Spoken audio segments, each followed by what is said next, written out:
মহারাজের এই নবম প্রশ্নের উত্তর দিতে গিয়ে করভাজন বললেন, কৃষ্ণ বর্ণ অতিশয় কৃষ্ণ সাঙ্গয়ুপাঙ্গয় স্থির পার্ষদ যজ্ঞে সংকীর্তন প্রায়ই যজন্তি সুমেধসা। বললেন যে এই কলিযুগের যারা সুবুদ্ধিমান মানুষ হবেন তারা হরিনাম সংকীর্তন করবেন। হরি বল হরি বল। তারা গৌরাঙ্গ নিত্যানন্দ অদ্বৈত গদাধর শ্রীবাস পঞ্চতত্ত্বের উপাসনা করবেন। কারণ এরা তো কালো নয়, এই জন্য কৃষ্ণ বর্ণ তৃষা ও কৃষ্ণ। আবার কি বলছেন, সাঙ্গ উপাঙ্গ এদেরও পূজা করবেন। আমরা যেমন 64 মহান্ত, দ্বাদশ গোপাল, অষ্ট কবিরা, সরগোস্বামী তাদের সেবা পূজা করি। কৃষ্ণ বর্ণ তৃষা ও কৃষ্ণ সাঙ্গ উপাঙ্গ অস্ত্র পার্ষদম যজ্ঞে সংকীর্তন প্রায়ই যজন্তি সুমেধসা। অতএব কলিযুগের যুগধর্মের কথা আলোচনা করতে গিয়েছেন। শ্রী গৌরাঙ্গ মহাপ্রভুর এক অঙ্গ হলেন নিত্যানন্দ প্রভু, অন্য আরেক অঙ্গ হলেন অদ্বৈত প্রভু, উপাঙ্গ হলেন শ্রীবাস পণ্ডিত, আর এখানে অস্ত্র হল হরিনাম।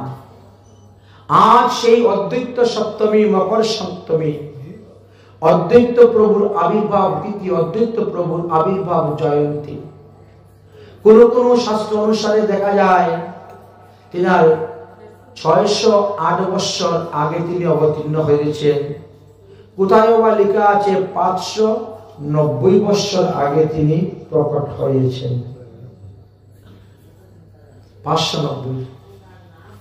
তো কোথায় কোথায় এইভাবে লেখা আছে, হয়তো ভক্তি তরঙ্গ নামক গ্রন্থেতে লেখা আছে, অদ্বৈত প্রকাশ নামক গ্রন্থেতে লেখা আছে, বিভিন্ন ভাবে।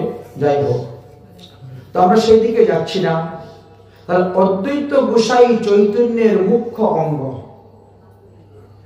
মহাপ্রভু হলেন বৃক্ষ।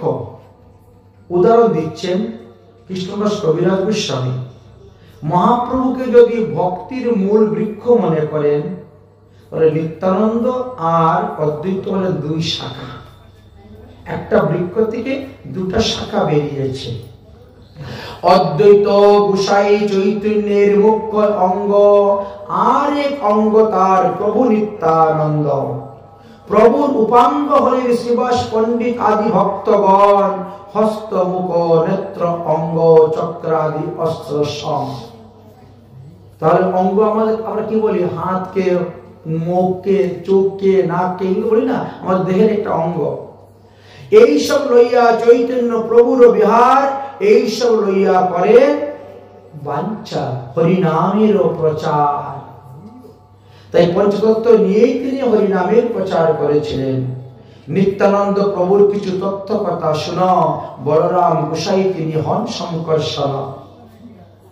যাকে বলরাম গোসাই বলে জানি, তিনি হলেন মূল শঙ্কর্ষণ। পঞ্চরূপ ধরি করেন কৃষ্ণের সেবন, আপনায় করেন কৃষ্ণ লীলা আস্বাদন। তাই তারা পঞ্চরূপ ধারণ করে এই লীলাকে আস্বাদন করতে এসেছেন। আর অদ্বৈত প্রভু সাধারণ ব্যক্তি নয়, মহাবিষ্ণুর অংশ অদ্বৈত গুণধাম, ঈশ্বরের অব্যক্তি, তাই অদ্বৈত পূর্ণ নাম।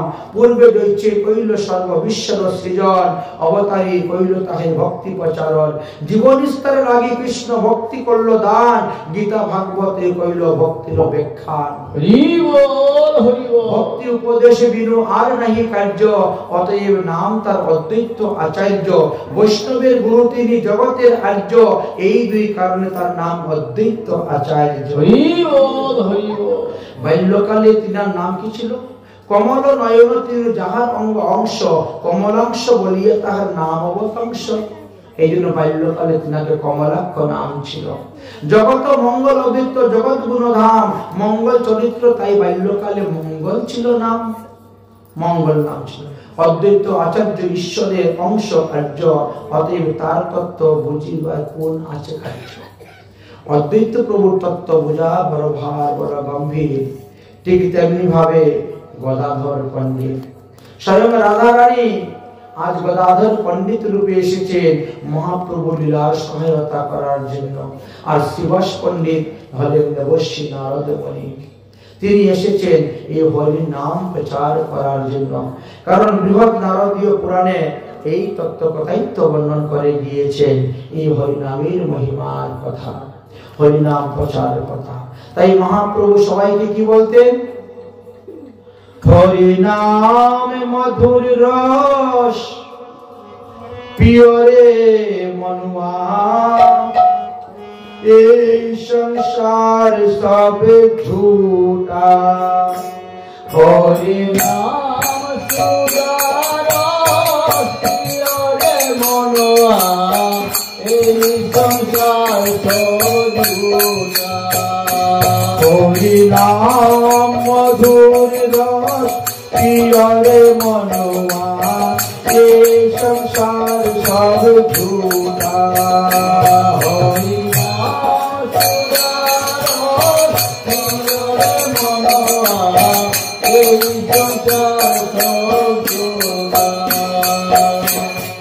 এই সংসার সব ঝুটা রে মনুয়া, এই সংসার সব ঝুটা। এই সংসার সব ঝুটা রে মনুয়া, এই সংসার সব ঝুটা। আর এই সংসার সব ঝুটা রে মনুয়া, এই সংসার সব ঝুটা। এই সংসার সব ঝুটা রে মনুয়া, এই সংসার সব ঝুটা। হরিনাম মধুর রস পিয়রে মনুয়া, এই সংসার সব ঝুটা। হরিনাম পিয়রে মনুয়া, এই সংসার সব ঝুটা। गौर रूप में कृष्ण जी आयो, निताई रूप में बोलो राम। गौर रूप में कृष्ण जी आयो, निताई रूप में बोलो राम। गौर रूप में कृष्ण जी आयो, निताई रूप में बोलो राम। रूप में कृष्ण जी आयो, निताई रूप में बोलो राम। अद्वैत रूप में महाविष्णु आयो, अद्वैत रूप में महाविष्णु आयो। अद्वैत रूप में सदाशिव आयो, अद्वैत रूप में सदाशिव आयो। लेके हरि नाम रे मनुआ, এই সংসার সব ঝুটা। হরি নাম রে মনুয়া, এই সংসার সব ঝুটা। गदाधर रूप में राधा रानी आयो, शिवास रूप में नारद जी। गदाधर रूप में राधा रानी आयो, शिवास रूप में नारद जी। गदाधर रूप में राधा रानी आयो, शिवास रूप में नारद जी। गदाधर रूप में राधा रानी आयो, शिवास रूप में नारद जी।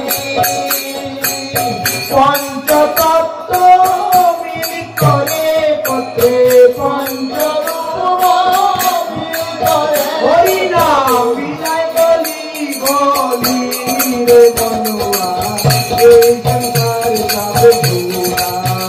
হরি নাম সুদার পিয়রে মনুয়া, এই সংসার সব ঝুটা। धनुष बनायो कृष्ण नाम से बंशी राम नाम से धनुष बनाए कृष्ण नाम से बंशी राम नाम से धनुष बनायो कृष्ण नाम से बंशी राम नाम से धनुष बनायो कृष्ण नाम से बंशी और राधा नाम से वर्षी बनायो राधा नाम से वर्षी बनायो काटते माया का फांसी रे मनुआ ये संसार सब झूठा हरि नाम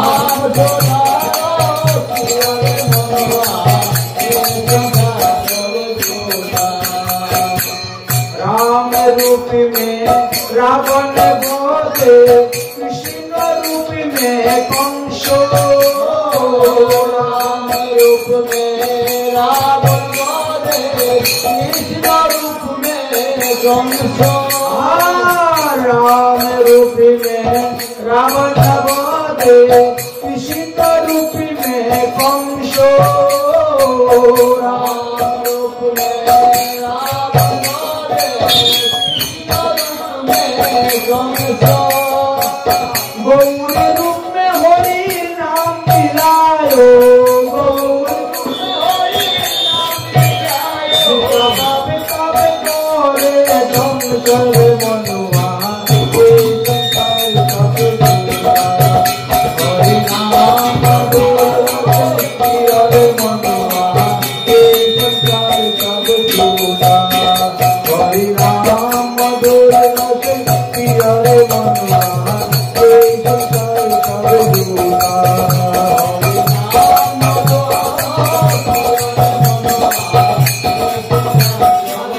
बोलो भगवान मंगल हरिनाम संकीर्तन की जय। कलि युगे सर्वधर्म हरि संकीर्तन सर्व प्रकाश विनाशी चैतन्य नारायण तबे प्रभु जुग धर्म स्थापन करिते संग पांगे अवतीर्ण हবেন পৃথিবীতে এই কহে ভগবত সর্বতত্ত্ব সার কীর্তন নিমিত্ত গৌরচন্দ্রের প্রচার কলিযুগে ধর্ম হয় নাম সংকীর্তন এত তত্ত্বে অবতীর্ণ হইবেন সচির নন্দন কলিযুগে সংকীর্তন ধর্ম পালিবারে অবতীর্ণ হইলেন প্রভু সর্বোপরি করে তাই সমস্ত পরিদের নিয়ে ভগবান এসে অবতীর্ণ হয়েছেন যেভাবে শাস্ত্রে বলছেন কৃষ্ণ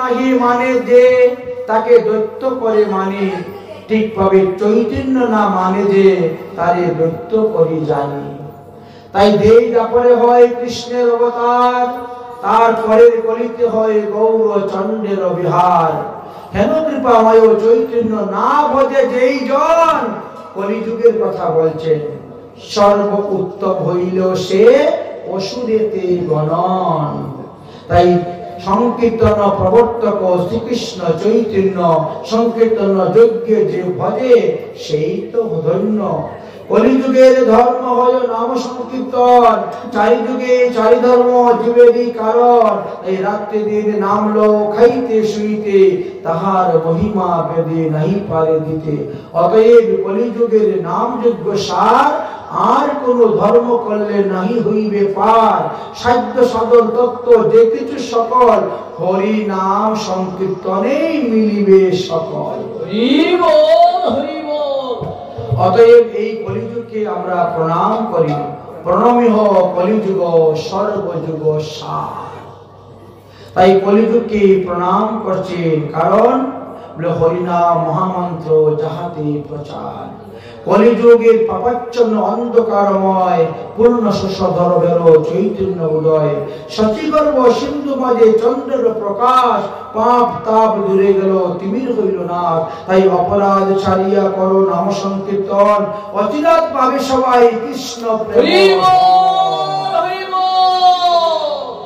যদি গৌর না হইত তবে কি হইত কেমনে ধরিতাম যে যদি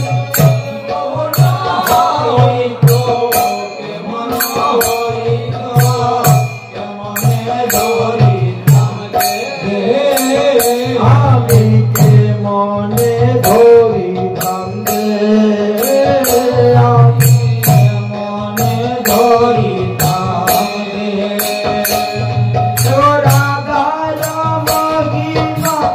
প্রেময় শশীমা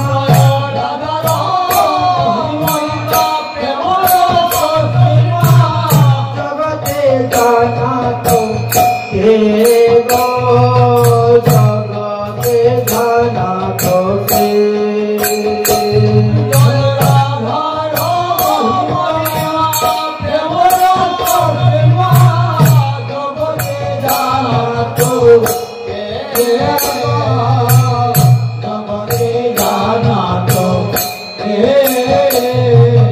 মধুর বৃন্দা বিভিন্ন মাধুরী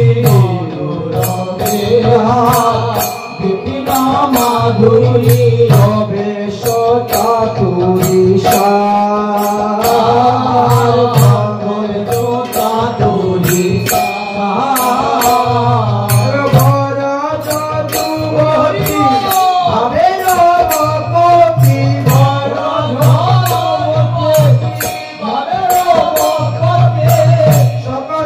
হইত কার শকতি হইত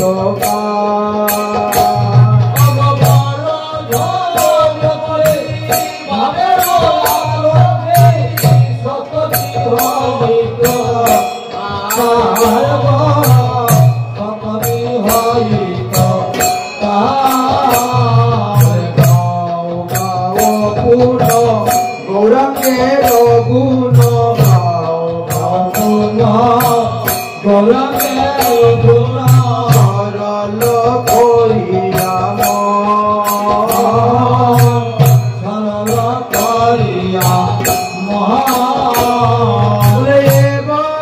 সাগরে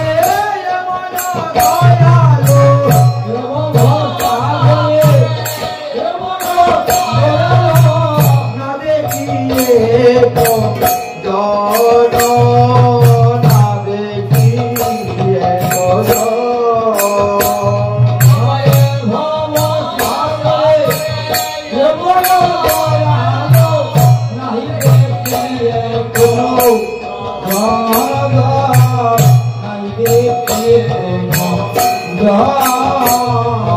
গৌরাঙ্গ বলিয়া নাগেনু বলিয়া গৌরাঙ্গ বলিয়া নাগেনু বলিয়া মনে ধরিনু রে মনে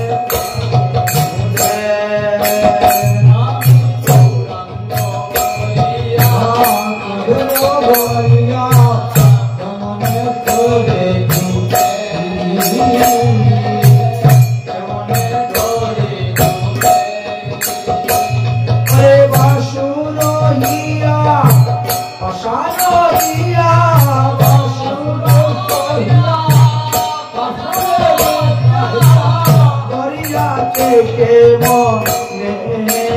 বিধি গরিয়া থেকে মনে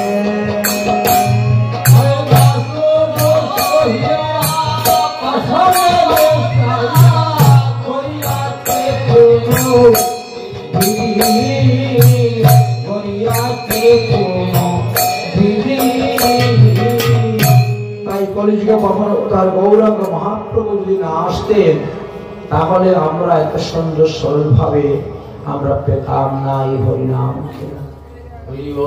হে বসুদেব, দেবশ্রী নারদ বলছেন, হে বসুদেব, নবযুগের সংবাদ থেকে তুমি কি বুঝতে পারলে এখন বুঝো।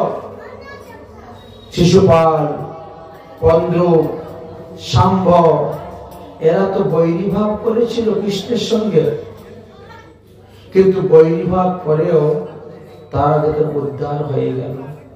ভগবানের নামের এমনই মহিমা অতএব তুমি যাকে এতদিন পুত্র পুত্র করে পুত্র জ্ঞানী ছিলে, এ কিন্তু স্বয়ং ভগবান ব্রহ্মা আদি দেবগণ। অতঃপর কি হলেন? ক্ষীরসাগরে গেলেন। ক্ষীরসাগরে যে ভগবানকে আহ্বান করলেন যে ভগবান, দেবকীর গর্ভে আমাদের অনুরোধে আপনি প্রকট হয়েছিলেন, এখন আপনার লীলা কার্য শেষ, আপনি এখন স্বধামে প্রস্থান করুন। ভগবানকে স্বধামে প্রস্থান করার জন্য আরম্ভ করে ভগবানকে অনুরোধ করলে ভগবান বলছে ঠিক আছে, আমিও স্বধামে প্রস্থান করার জন্য প্রস্তুত হয়ে গেছি। ভগবান শ্রীকৃষ্ণ বলছেন, হে সমস্ত যদুবংশের লোকগণ, তোমরা তাড়াতাড়ি তাড়াতাড়ি এখান থেকে বের হয়ে যাও, বের হয়ে যাও। দ্বারকা আর মাত্র 7 দিন আছে। 7 দিন পরে এই দ্বারকা ডুবে যাবে। অতএব ওই ব্রহ্ম সাপ এখন আমাদের উপরে প্রভাব হচ্ছে, এই দেখো ভূমিকম্প হচ্ছে, এই দেখো উল্কাপাত হচ্ছে, এই দেখো বজ্রপাত হচ্ছে, এই দেখো মুষলধারে বৃষ্টি হচ্ছে, সমুদ্র আমাদের দ্বারকাকে ডুবিয়ে দিবে। অতএব পালাও পালাও পালাও, এখান থেকে সবাই প্রবাস ক্ষেত্রে যাও, আর প্রবাস ক্ষেত্রে গিয়ে হোম করো, যজ্ঞ করো, দান করো, তপ করো, আর এইভাবে করে ব্রহ্ম সাপ থেকে মুক্তি লাভ করো। মৃত্যুর পূর্বেই পাপের প্রায়শ্চিত্ত করো। আর এইভাবে বলতে শুরু করে। আবার বৃদ্ধ বনিতা সবাই যাও, 7 দিন পরে আর একজনও বাঁচবে না দ্বারকায় যদি কেউ থাকে। উদ্ধব তখন বুঝতে পেরেছেন। উদ্ধব বুঝতে পেরে ভগবানকে বলছেন, প্রভু ব্যাপারটা কি? ভগবান বলছেন, আমার তো যাওয়ার সময় এসে গেছে, 7 দিন পরে তো আমি চলে যাব, এই জন্যই সবাইকে বলছি এখান থেকে বেরাও। তো প্রভু তুমি চলে গেলে তোমার ভক্তগণ কি নিয়ে বাঁচবে? ভগবান বললেন, আমি যখন চলে যাব না, তখন ভাগবত রূপী সমুদ্রের মধ্যে প্রবেশ করব। এই ভাগবত ধর্মরূপী সমুদ্রেতে প্রবেশ করব, ভাগবত পর্বে আমাকে নিয়ে বাঁচবে। প্রভু সাকাম উপাসনা তো সহজ, কিন্তু নিষ্কাম উপাসনা তো বড় কঠিন। তোমাকে পাচ্ছি, 2টা কথা বলছি, তোমাকে খেতে দিচ্ছি, কিন্তু নিষ্কাম উপাসনা করা তো বড় কঠিন। অতএব নিষ্কাম উপাসনা করব কেমন করে?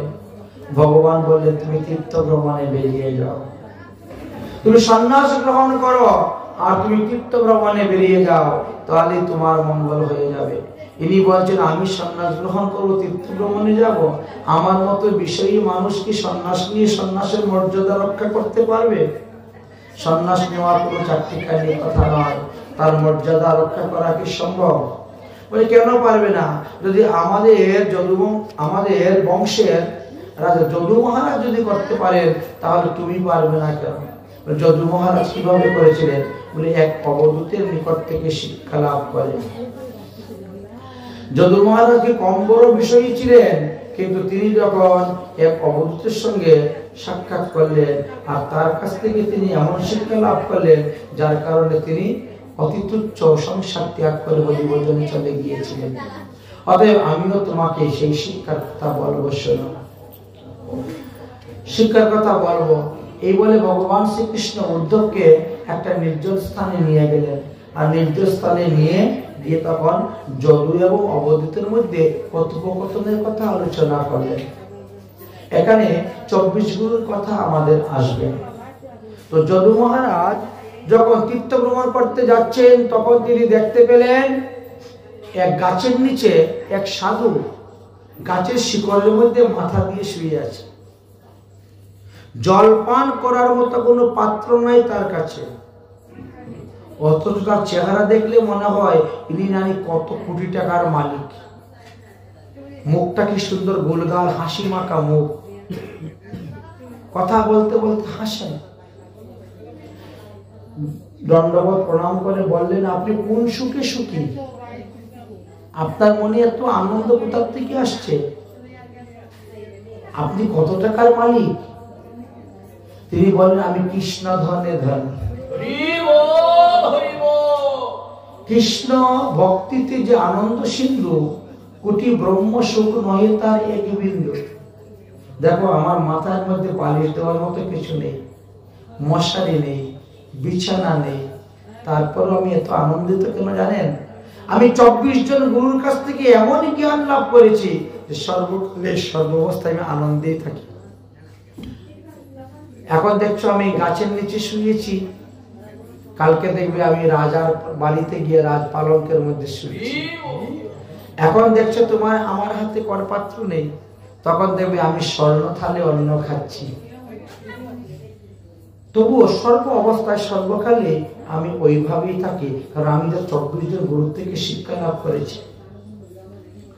আচ্ছা, আপনার প্রথম গুরুদেবকে বলে? আমার প্রথম গুরুদেব বলে পৃথিবী মা, এই ভূমি মাতাকে আমি গুরু, আমার গুরু, মাথা গুরু। এরা কি শিখেছে? ক্ষমা, ধৈর্য। আমরা কত অত্যাচার করি পৃথিবীর উপর, তাও পৃথিবী মা আমাদেরকে ক্ষমা দৃষ্টিতে দেখেন, ধৈর্য ধারণ করে আমাদেরকে ধারণ করে আছেন। তারপরে আপনি কাকে গুরু করেছেন? বললেন তারপরে আমি দ্বিতীয় গুরু করেছি বায়ুকে। কেন? বায়ু দেহের ভিতরে ঢুকে আবার বেরিয়ে যায়, কিন্তু দেহের সঙ্গে লিপ্ত হয় না। সাধুসন্ত মহাত্মা 10 জায়গায় যাবেন, 10 রকমের লোকের সঙ্গে মিশবেন, কিন্তু কারোর সঙ্গে লিপ্ত হবেন না। এই শিক্ষা লাভ করেছি। আপনার তৃতীয় গুরুদেবকে বলে আকাশ। আকাশের কাছে কি শিখলেন? বলে ঘটাকাশকে ভেঙে দিলেন না, পটাকাশের সঙ্গে মিলে দিলেন। তাই যত জীব আছে না, সবার ভিতরে পরমাত্মা রূপে ভগবান আছেন, আর মরলে পরে জীবাত্মা ভগবানের কাছেই আমার চলে। অতএব কাকে আপনি হিংসা করবেন?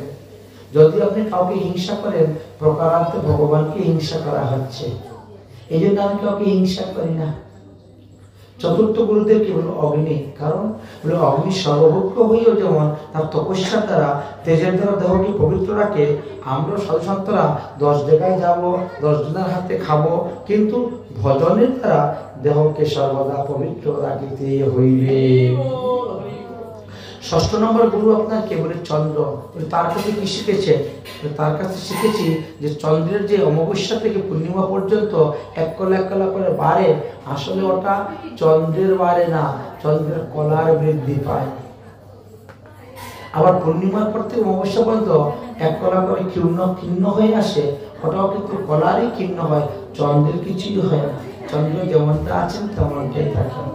ঠিক তেমনি ভাবে আমাদের ভিতরে জীবাত্মা, এই জীবাত্মা গুলা সবার দেহের মধ্যে একই রকমই আছে।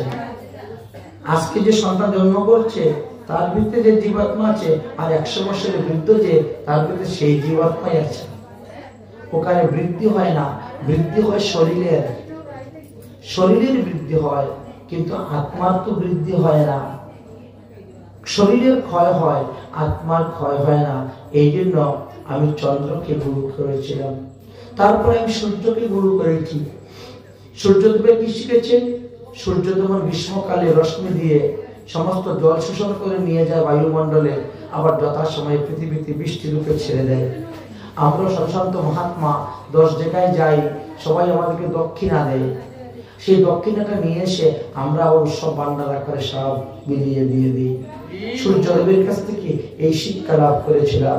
এই জন্য দেখেন আমার কালকে কি খাবো সেই চিন্তা নেই। আচ্ছা, তারপরে আপনার গুরুদেবকে বলে কপোতর। কপোতরের কাছে কি শিক্ষা লিখলাম? বলে কপোতরের কাছে শিক্ষা লাভ করেছি যে অধিক মোহের সহিত কারোর সঙ্গে বাস করবে না, অধিক আসক্তি নিয়ে কাউকে ভালোবাসতে যাবে না। অধিক আসক্তির সহিত যদি কোনো জীবের সঙ্গে তুমি প্রেম করো, তাহলে কিন্তু তোমাকে অকালেই মৃত্যুবরণ করতে হইবে। এই শিক্ষা লাভ করেছিলাম। আচ্ছা, তারপরে আপনি কাকে গুরু করেছিলেন? বলছেন তারপরে আমি এই অজগর সর্পকে গুরু করেছিলাম। কেন? বলে অজগর সর্প যে না, তারা খাওয়ার জন্য দৌড়াদৌড়ি করে না, তারা এক জায়গার মধ্যে বসে থাকবে। যখন সামনে খাবার আসলো, গপ করে ধরে খেয়ে ফেললো। একবার খাবার খেলো, 6 মাস আর কোনো খাবারের চিন্তাই নেই, খাবারের চিন্তাই নেই। ঠিক তেমনি ভাবে সাধুসন্ত মহাত্মারা খাবারের জন্য দৌড়াদৌড়ি করবেন না। খাবারের জন্য যদি দৌড়াদৌড়ি করেন, তাহলে সাধন ভজন হবে না। অজগর বৃত্তি করতে হবে, অযাচিত ভাবে যা পাওয়া যায় তাই খেয়ে জীবন ধারণ করো আর হরি ভজন করো। খাবার দিকে ছোটাছুটি করলে সাধন ভজন হবে না, এই শিক্ষাটা লাভ করেছে। আচ্ছা, তারপরে আপনি গুরুদেবকে সমুদ্র দেব, সমুদ্র দেবের থেকে কি শিক্ষা লাভ করেছেন? সমুদ্র যেমন এত জল ঢুকলেও বেলাভূমি অতিক্রম করে না, আর গ্রীষ্মকালে শুকায় না, ঠিক তেমনি ভাবে কেউ আপনাকে প্রণাম করলে আপনি একবার গাছে উঠে যাবেন না, আর কেউ যদি তিরস্কার করে আপনি একদম রেগে কুড়িয়ে চন্ডাল রূপ ধারণ করবেন না। আপনি কিন্তু আপনার ঠিক জায়গা মতো থাকবেন। এই শিক্ষাটা না আমি লাভ করেছি। তাই কে আমাকে প্রণাম করলো আর কে করলো না ওইসব আমার কিছু ধার ধারে না। কে আমাকে ভালোবাসলো আর কে বাসলো না তাতেও আমার কিছু নেই। কেউ আমাকে ভালো না বাসলো তাকে আমি ভালোবাসি, কেউ ভালোবাসলো তাকে আমি ভালোবাসি, এটা আমার স্বভাব। কারণ জীবের সম্মান দিবে জানি কৃষ্ণ অধিষ্ঠান। তাই সাধুরা সবাইকে দণ্ডবত প্রণাম করেন, সম্মান করেন। আচ্ছা মহারাজ, তারপরে আপনি কাকে গুরু করেছেন? বলে একটা পতঙ্গকে। পতঙ্গের কাছ থেকে আপনি কি শিক্ষা লাভ করেছেন? বলে রাত্রিবেলা যদি কেউ আগুন জ্বালায় না, আশেপাশে যত পতঙ্গ আছে সব উড়ে চলে আসবে আগুনের কাছে। কারণ আগুনটা দেখতে লাল, খুব সুন্দর, তো আর সুন্দর বস্তুর প্রতি আকর্ষিত হয়ে তারা আসে যে ওর ভিতরে ঢুকে এমনি পড়ে মরে যায়। তাই সাধু সন্ত মহাত্মারা সুন্দর বস্তুর দিকে তাকাবে না, এক নজরে দেখবে না, দৃষ্টিপাত করবে না, কারণ তাতে কি হবে? পতঙ্গের মতো মৃত্যু হয়ে যাবে। এই জন্য সাধুদেরকে সাবধান করেছেন, আমি এই জন্য তাকে গুরু করেছি। তারপরে আপনি কাকে গুরু করেছেন? ভ্রমরকে গুরু করেছি। ভ্রমণের কাছ থেকে শিক্ষা লাভ করবে আছে যার কাছ থেকে একটি বিদ্যা শিক্ষা যায় তিনি আমার গুরু। তাই ভ্রমণের কাছে শিখেছি। কি শিক্ষা লাভ করেছেন? বলে দেখেন, আপনি যদি একটা কাঠের বাক্স তৈরি করেন, পরে যদি ভ্রমরকে ঢুকিয়ে দেন, ভ্রমর কাঠের বাক্স কেটে বেরিয়ে চলে যাবে, তাই না? তার মুখের মধ্যে এতই ধার, তার দাঁতের মধ্যে। কিন্তু সেই ভ্রমর একদিন খোদায় কাতর হয়ে ফুলের মধু খেতে বেরিয়েছে, একটা জলপদ্মের উপরে গিয়ে বসেছে ফুল মধু খাওয়া। মধু খেতে খেতে একটু বেশি খেয়ে নিয়েছে, মত্ততা এসে গেছে, ওই ফুলের উপরই ঘুমিয়ে পড়েছে। সূর্য অস্ত হয়ে গেছে, পাপড়িগুলা বন্ধ হয়ে গেছে, ঘুম ভেঙেছে, এবার দেখে অন্ধকার, ও সূর্য অস্ত হয়ে গেছে। এতক্ষণ তার বুকের উপরে থেকে তার মধু পান করেছি, এখন তার পাপড়ি কেটে বেরিয়ে যাবো, তার সৌন্দর্য নষ্ট করে থাক, কালকে সকালে সূর্য উদয় হলে পরে যাব। বিবেকটা দেখেন কি সুন্দর খাটিয়েছে। আর একটু ঘুমিয়ে, তাহলে আজকে সারা রাত্রি ঘুমাই, আরো 12 ঘন্টা বিশ্রাম করি, আনন্দ অনুভব করবো, 12 ঘন্টা বিশ্রাম করবো। রাত্রে একদল হাতি আসলো, আর হাতি নামলো, একবারে পদ্মফুল সহ ভ্রমরকে খেয়ে ফেললো। এই যে আসক্তি, এই আসক্তির কারণে না লোকের পতন হয়, হরিভজন করতে পারে না। যদি পদ্মফুলের পাপড়িগুলা কেটে বেরিয়ে যেত, তাহলে কিন্তু তার মৃত্যু হতো না, মৃত্যু হতো না। এই জন্যই আমি ভ্রমরকে গুরু করেছি বাবা। আচ্ছা, তারপরে আপনি কাকে গুরু করেছেন? মৌমাছিকে। মৌমাছির কাছে কি শিক্ষা আছে? মৌমাছি দেখে কত দূর দূরান্ত থেকে খালি মধু আনে সঞ্চয় করে, নিজে খায় না, কিন্তু শেষে মানুষে কি করে? ওইগুলো লুণ্ঠন করে নিয়ে যায়। তাই সাধু সন্ত মহাত্মা যদি খালি সঞ্চয় করে, তাহলে চুর এসে ঢুকবে, ডাকাইতে এসে ঢুকবে, আর তিনাকে মেরে সব কিছু নিয়ে চলে যাবে। এই জন্য মৌমাছিকে আমি গুরু করেছি। তারপরে গুরুদেবকে বলে হরিণ, হরিণের কাছে কি শিক্ষা লাভ করেছেন? বলে হরিণ যারা ধরে তারা কি করে? তির্যক সুরে বাঁশি বাজায়। হরিণের পেটের ভিতরে ঘুম করে শব্দ হলো, হরিণ দৌড়তে শুরু করে। কিন্তু কেউ যদি বাঁশি বাজায়, ধুম হয়ে সে বংশীধ্বনি শ্রবণ করে, আর বিয়াদরা তখনই তাকে মেরে ফেলে। অতএব গ্রাম্য কথা, গ্রাম্য বার্তা সাধুরা শুনতে যাবে না। গ্রাম্য কথা, গ্রাম্য কথা শুনতে যদি যায়, বলতে যায়, তাহলে তিনারও পতন হবে।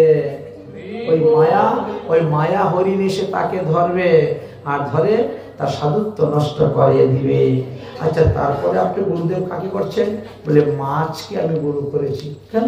বলে মাছের তো পর্যাপ্ত পরিমাণে খাবার আছে পুকুরের মধ্যে, তারপরেও যদি কেউ একটু উত্তম খাবার বর্ষের মধ্যে টুক দেয় উপায় ধরে ফেলে, আর এই ধরতে গিয়েই এবার গলায় বেঁধে দেয়, মৃত্যু হয়। তাহলে চিন্তা করে দেখেন তো, জিহ্বার লালসায় গেল, এবার মরল।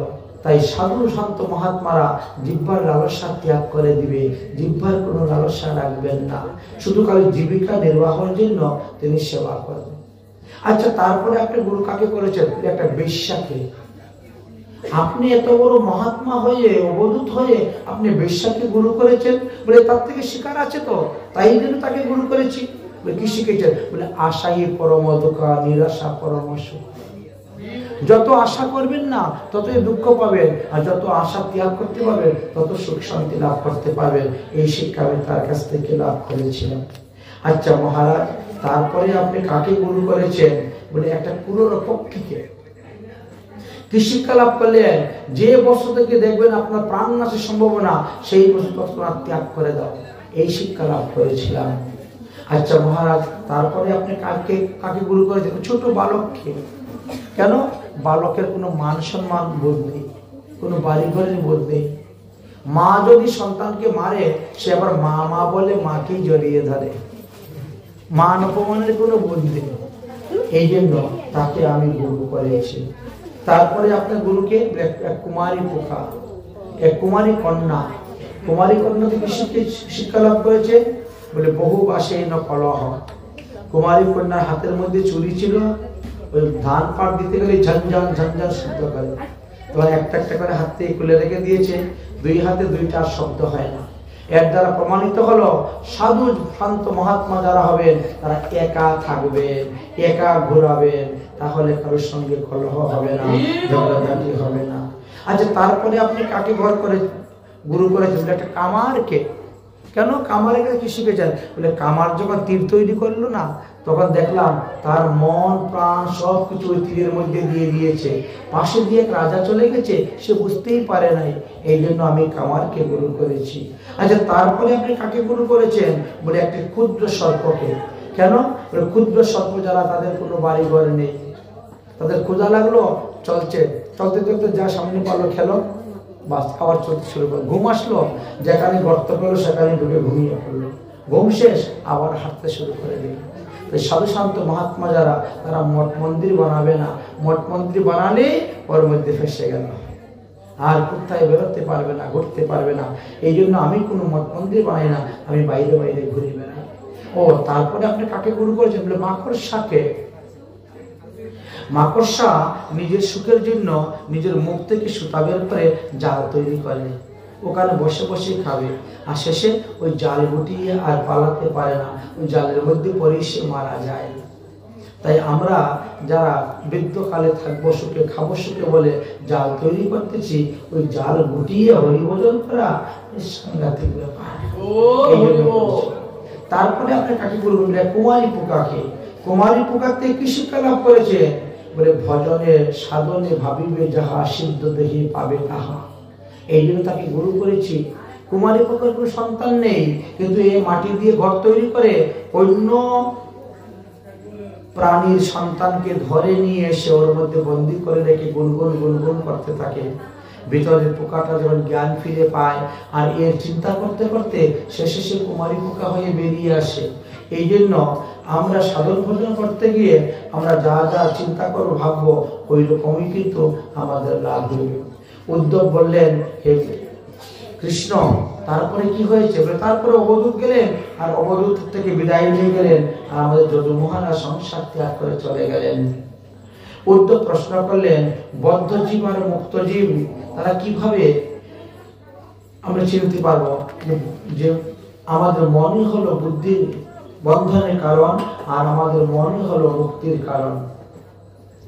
আমরা যদি সাধুসঙ্গ সৎসঙ্গ করি, তাহলে অনায়াসে আমরা মুক্তি লাভ করতে পারবো। আর যদি বিষয়ের সঙ্গ করি, তাহলে আমরা বদ্ধ হয়ে পড়ব। এই জন্য দেহের দ্বারা, বাক্যের দ্বারা, মনের দ্বারা হরিভজন করার কতগুলা পদ্ধতি শাস্ত্রে উল্লেখ করে গিয়েছেন। মত কথা শ্রবণম শ্রদ্ধা মন ধ্যান উদ্ধবম। হে উদ্ধব, সর্বদা আমার লীলা কথা শ্রবণ করো, আমাকে সর্বদা ধ্যান করো। সর্বলোপাৎ হরণম দাস্যমাত্ম নিবেদন, কোনো বস্তুর প্রতি লোভ করিও না এবং দাস্যভাবে তুমি আমার সেবা পূজা করে যাও, আমার জন্মকর্মের কথা শুনে যাও, তাহলে তোমার লাভ হইবে। তুমিও সংসার বন্ধন ত্যাগ করে একদিন তুমি আমার কাছে আসতে পারবে। সাধুসন্ত মহাত্মাদের সঙ্গ করো আর তাদের মুখ থেকে হরিকথা শ্রবণ করো, তাহলে তোমার কল্যাণ হবে। যত শাস্ত্র সিদ্ধান্ত আছে সাধু মহাত্মাদের কাছে পাবে। অতএব সাধু মহাত্মাদের কাছে গেলে অল্পতেই সবচেয়ে সুসিদ্ধান্ত পেয়ে যাবে। দেখো, কোন এক সময়ে চতুর্শন ব্রহ্মাকে প্রশ্ন করেছিলেন, কিন্তু ব্রহ্মা সেই প্রশ্নের উত্তর দিতে পারলেন না। ব্রহ্মা যখন আমাকে শরণাপন্ন হলে আমি তখন গিয়ে তাদেরকে সেই প্রশ্নের উত্তর দিয়েছিলাম। উদ্ধব বললেন, ইন্দ্রিয় সুখ দুঃখ দেয়, এ কথা সবাই আমরা জানি, তাহলে কেন আমরা কুকুরের মতন সংসার করে থাকি? ভগবান শ্রীকৃষ্ণ বললেন, এটাই হলো আমার মায়া। আমার মায়ার দ্বারা মানুষ যে কোনো অবস্থায় যেখানেই যাক না কেন, যেখানেই থাক না কেন, সে তখন মনে করে ওই জুড়িতে আমি সর্বসুখী আছি, আমি সর্বসুখী আছি। এটাই হলো আমার মায়া। আর এই মায়াকে যে জয় করতে পারবে, তিনি আমাকে লাভ করতে পারবেন। তাই আমাকে লাভ করার জন্য প্রথমত সদ্গুরু চরণাশ্রয় করে বিষ্ণু মন্ত্রে দীক্ষা গ্রহণ করতে হবে। তখন দেখবেন সেই ভক্তের কাছে বিভিন্ন প্রকার সিদ্ধি আসবে, কিন্তু ভক্ত যদি সিদ্ধি চায় তাহলে কিন্তু সে আমাকে আর পাবে না। আমার সিদ্ধিগুলা 18 প্রকার আছে। অনিমা, মহিমা, মুক্তেং, লঘিমা, পুত্তান, ইন্দ্রিয়, প্রাকাম্যা, প্রকুষ্টানাম, শক্তিং, প্রেম সমাশ্রিতা। এই এক একটা সিদ্ধি এক এক প্রকারে আছে। কেউ হয়তো জলের উপর দিয়ে হাঁটতে পারবেন, কেউ হয়তো আকাশ মার্গে যেতে পারবেন, কেউ হয়তো ঘরের ভিতরে ঢুকে অদর্শন হয়ে যেতে পারবেন, কেউ বা পাথরের ভিতরে ঢুকতে পারবেন, কেউ বা মৃত ব্যক্তির ভিতরে ঢুকে তিনি হাঁটতে শুরু করে দিতে পারবেন। এইভাবে 18 প্রকার সিদ্ধি আছে। কিন্তু এই সমস্ত সিদ্ধি ইহ জগতের লোককে চমৎকার দেখিয়ে মানযশ প্রতিষ্ঠা লাভ করা হয়ে থাকে, কিন্তু এতে আমাকে লোক পায় না। যদি আমাকে পেতে হয় তাহলে তারা আমার ভজন করতে হবে। উদ্ধব বললেন, তং ব্রহ্ম পরমং সাক্ষাৎ তদেম্য স্বস্বরূপায়াম। হে ভগবান, আমি শুনেছি তুমি নাকি সাক্ষাৎ ভগবান, সর্বভূতে অবস্থান করতেছেন। ভগবান শ্রীকৃষ্ণ বলে, হ্যাঁ, আমি এক অংশরূপে সমস্ত জীবের মধ্যে আমি আছি, কিন্তু আমি জীবের ভিতরে থাকা সত্ত্বেও জীব মুক্তি লাভ করতে পারবে না যদি পুনরায় আমার ভজন না করে। আমার ভজন যিনি করবেন তিনি মুক্ত হইবেন। ভজন করতে গিয়া কেউ বর্ণাশ্রম ধর্ম করে, বর্ণাশ্রম ধর্মের মূলই হলো আমার প্রতি ভক্তি জাগরিত হওয়া। তাই গৃহস্থ আশ্রম, বানপ্রস্থ আশ্রম, ব্রহ্মচর্য আশ্রম বা সন্ন্যাস আশ্রম, এই 4 আশ্রমে লোক আমাকে ভজন করতে পারে। তো যারা ভজন করবেন তারা কখনো কোনো প্রাণী হিংসা করবেন না, সত্য মিথ্যা কথা বলবেন না এবং কোনো কাম ক্রোধ লোভে বশীভূত হতে যাবেন না।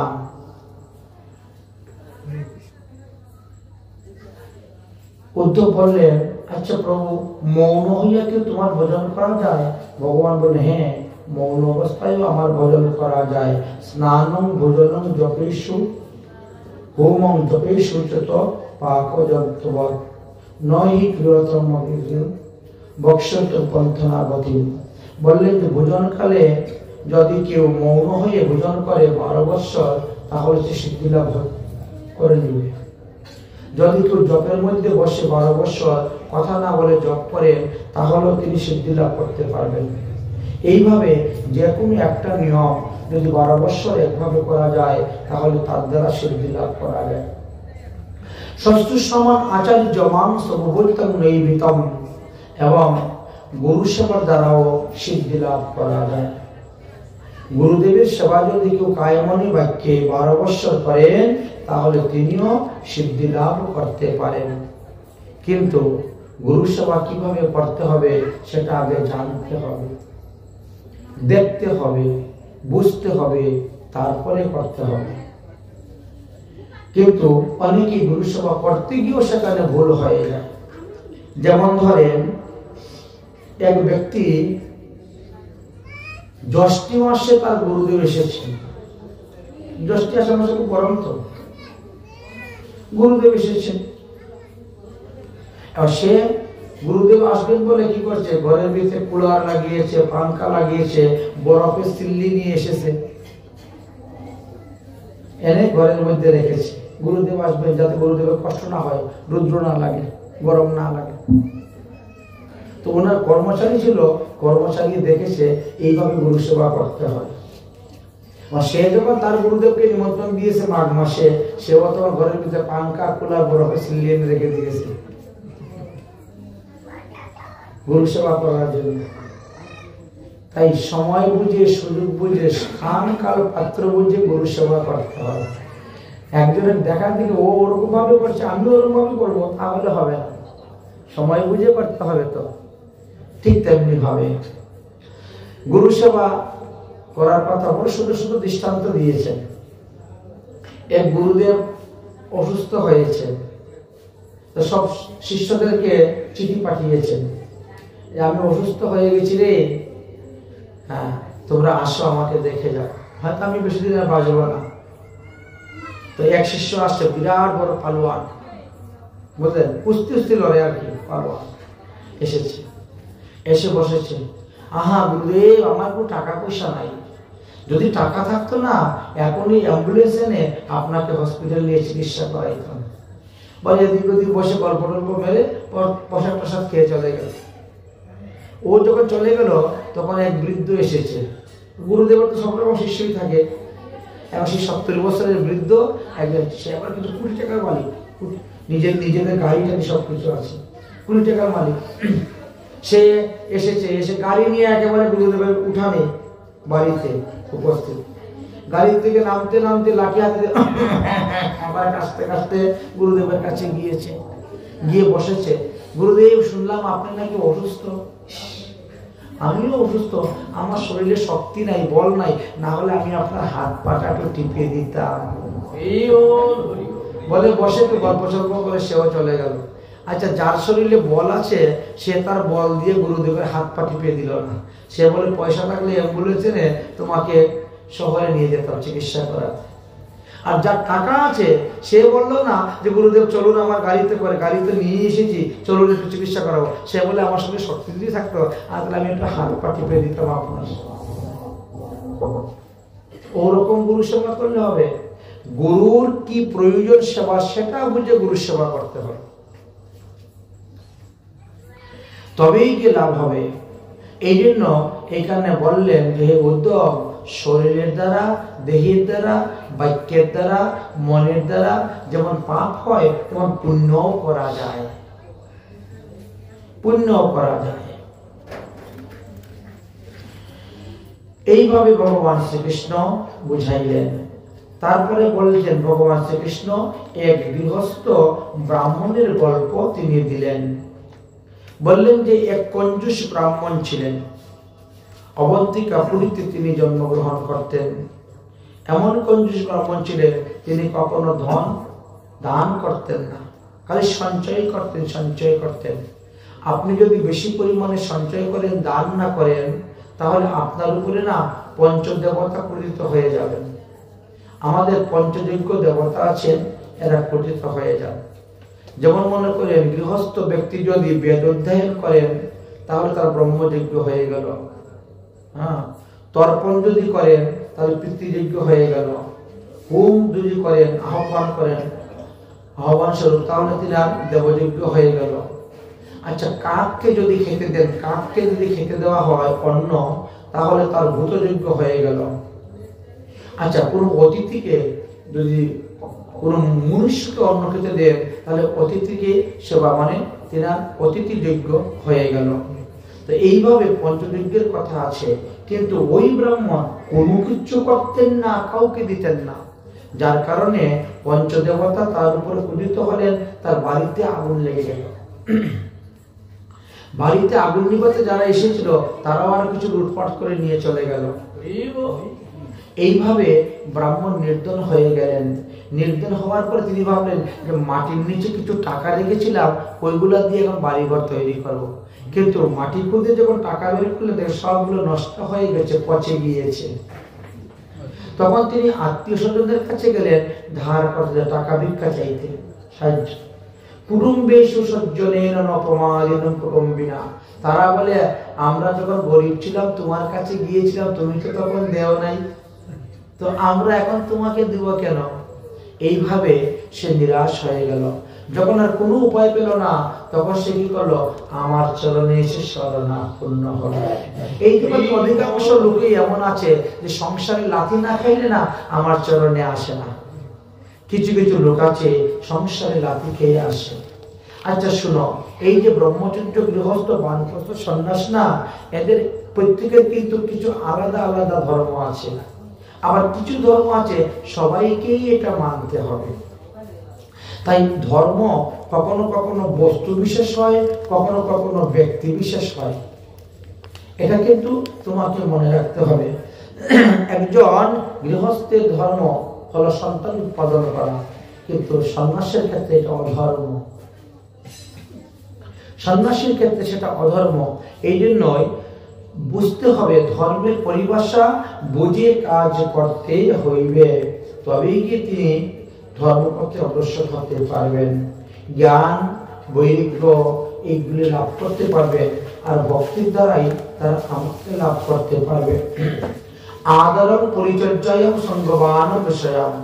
হে উদ্ধব, আমার যে ভক্তগণ না, তারা আমার হইতেও আরো অধিক পূজনীয়।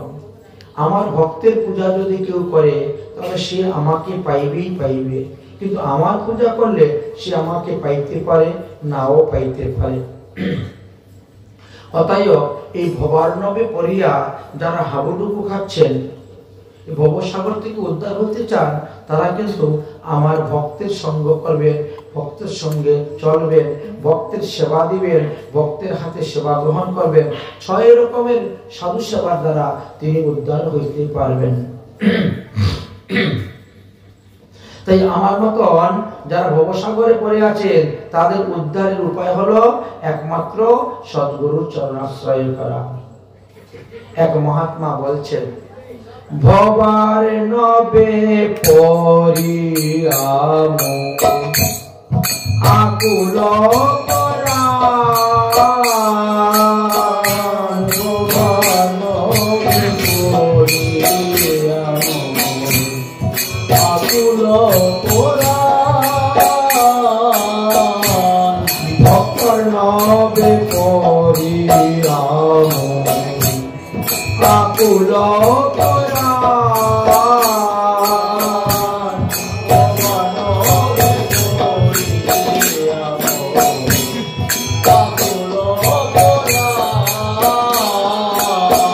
কিসে কুল পাব তার না জানি সন্ধান, কিসে কুল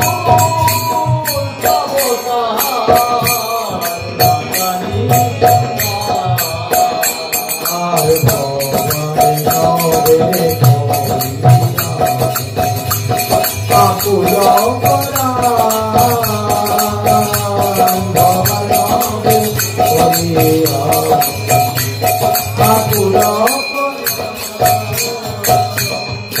নায়াচে পরম বল নাহি জ্ঞান বল, নায়াচে পরম বল নাহি জ্ঞান বল, যার যজ্ঞ তপ ধর্ম নায়াচে সঙ্গ,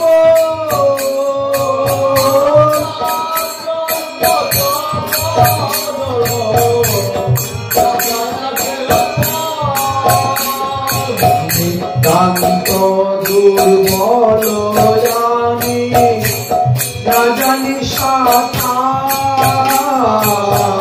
নিতান্ত দুর্বল জানি না জানি সাধার, আর এই বিপদে কে আমারে করিবে উদ্ধার।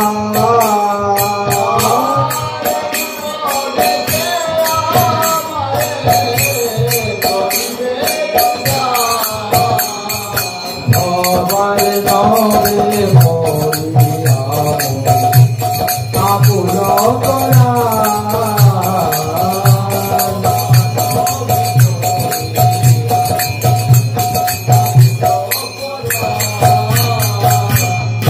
অবশ্রী গুরুদেব এদাসে করুণা।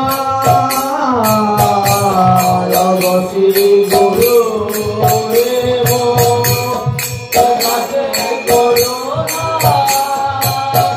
করলা দিনী জপুরে উঠাব যন্ত্রণা।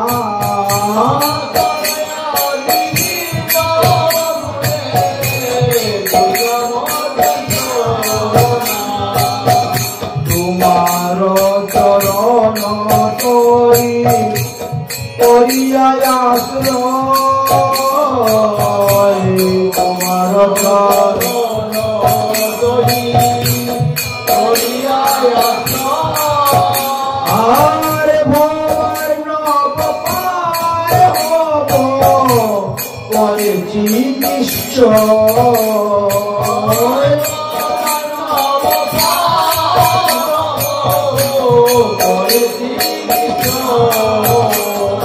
ভবার নামে আকুল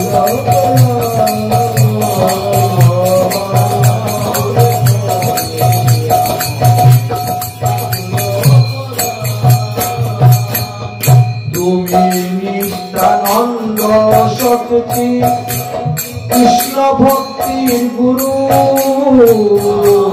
তুমি নিত্যানন্দ শক্তি কৃষ্ণ ভক্তির গুরু।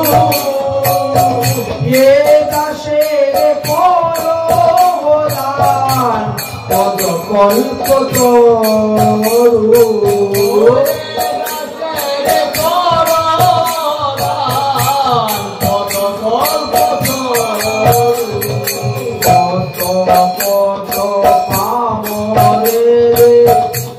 করে চলুদান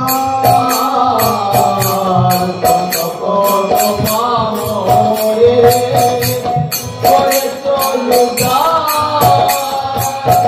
তোমার চরণে আদি একাঙ্গাল ছাড়।